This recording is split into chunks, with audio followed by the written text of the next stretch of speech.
Halo. Hari ini kita langsung aja nih bongkar satu bab spesifik dari buku Thank You for Arguing. Bab 6, judulnya Make Them Listen, The Lincoln Gambit. Fokus kita ke konsep etos, khususnya soal kebajikan retoris. Dan gimana Abraham Lincoln, ya menurut buku ini ya, memakainya secara strategis. Siap. Sumber kita jelas ya, buku J. Hendricks. Nah, misi kita kali ini tuh menggali gimana sih cara bangun kepercayaan audiens. Tapi caranya mungkin agak bikin kaget dikit. Yaitu dengan menunjukkan Anda itu paham, bahkan kayak nggak sepaham sama nilai-nilai mereka. Meskipun nilai itu mungkin ya problematik. Ini taktik kunci agar pesan didengar. Dan Lincoln jadi contoh utamanya di sini. Nah ini dia nih yang menarik. Sering kan kita ngerasa argumen udah logis banget, data kuat, tapi kok mental. Bab ini kayaknya nawarin kunci lain. Samain frekuensi dulu deh sama audiens. Kita mulai dari dasarnya dulu kali ya. Etos, yang mungkin Anda sekalian udah pernah dengar di bab-bab sebelumnya. Betul. Etos itu kan intinya soal bangun kredibilitas lewat karakter ya. Bikin audiens percaya sama kita sebagai orangnya.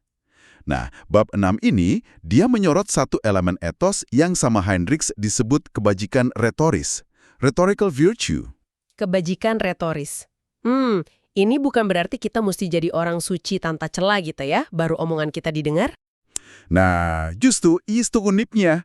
Buku ini negasin, kebajikan retoris itu bukan soal kesucian moral pribadi Anda. Gitu loh.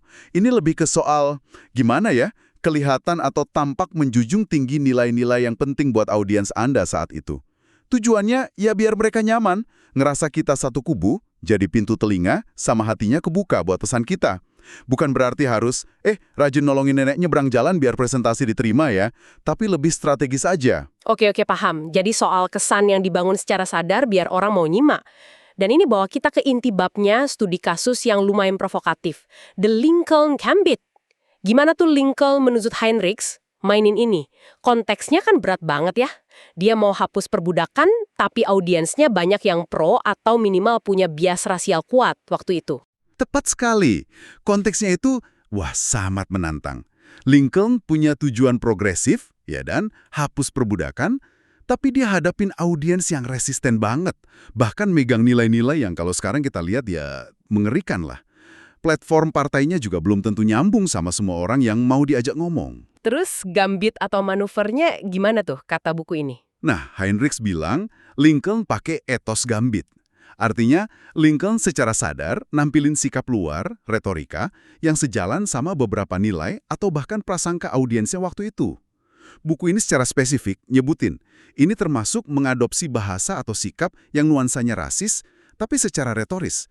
Ini penting banget nih. Buku nggak bilang Lincoln itu secara pribadi rasis ya. Tapi dia secara strategis pakai retorika yang udah dikenal dan diterima audiensnya. Tujuannya ya buat persuasi yang lebih gede lagi. Wow, ini dia nih bagian yang bikin kaget dan mungkin kontroversial ya. Strategi yang kedengarannya riskan banget. Tapi kenapa kok kata buku ini langkah kayak gitu bisa efektif? Bukannya itu bisa dianggap nggak tulus atau manipulatif gitu? Pertanyaan bagus. Ya, menurut analisis Hendricks, strategi ini tuh berhasil karena dia bangun jembatan kepercayaan dulu.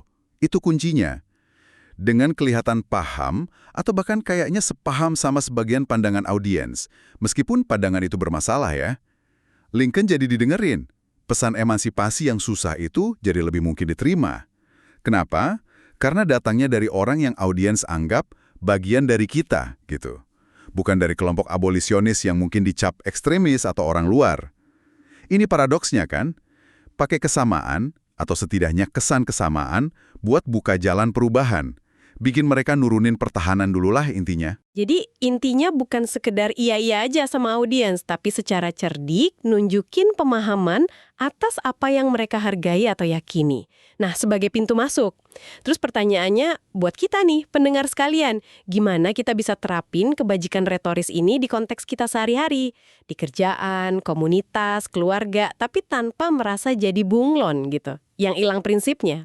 Nah, ini relevan banget sih di banyak situasi. Contoh praktis saja ya, di tempat kerja deh. Misal, Anda punya ide inovatif nih, yang bakal ngubah cara kerja tim lumayan drastis. Sebelum langsung ngejelasin ide revolusioner Anda itu, mungkin bisa diawali dengan ngakuin dan validasi nilai-nilai yang selama ini dipegang tim. Misalnya bilang, saya tahu kita semua fokus banget ya ke target X dan efisiensi Y, dan itu penting banget. Nah, baru deh, tunjukin gimana ide baru Anda itu sebenarnya bisa bantu capai target X dan efisiensi Y tadi, tapi dengan cara yang lebih baik atau beda. Anda nunjukin Anda satu tim dulu sebelum ngajak arah baru. Menarik, menarik. Jadi kuncinya bukan nipu ya, tapi strategis milih aspek diri kita atau argumen kita yang paling klik sama nilai audiens. Dijadiin fondasi komunikasi gitu. Tepat. Dan tentu aja, buku ini juga ngasih isyarat ada batas etisnya. Ini bukan izin buat jadi siapa aja demi tujuan apa aja ya. Ini seni persuasi yang butuh pemahaman mendalam soal audiens dan kebijaksanaan milih cara komunikasi. Ya, nemuin titik temu tanpa kehilangan pijakan nilai diri sendiri itu tantangannya.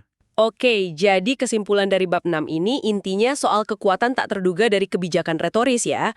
Kemampuan untuk tampak selaras sama nilai audiens Anda itu bisa jadi alat ampuh biar didengerin. Kayak yang digambarin lewat strategi Lincoln tadi, ini soal buka pintu percakapan dulu, baru deh sampein pesan intinya. Iya, betul. Dan ini ninggalin kita sama satu refleksi penting nih buat Anda bawa pulang. Di mana sih persisnya garis batas antara penyesuaian retoris yang strategis demi persuasi sama kompromi terhadap integritas dan nilai fundamental pribadi Anda? Kapan upaya nyamain frekuensi ini jadi kebablasan malah ngerusak jati diri?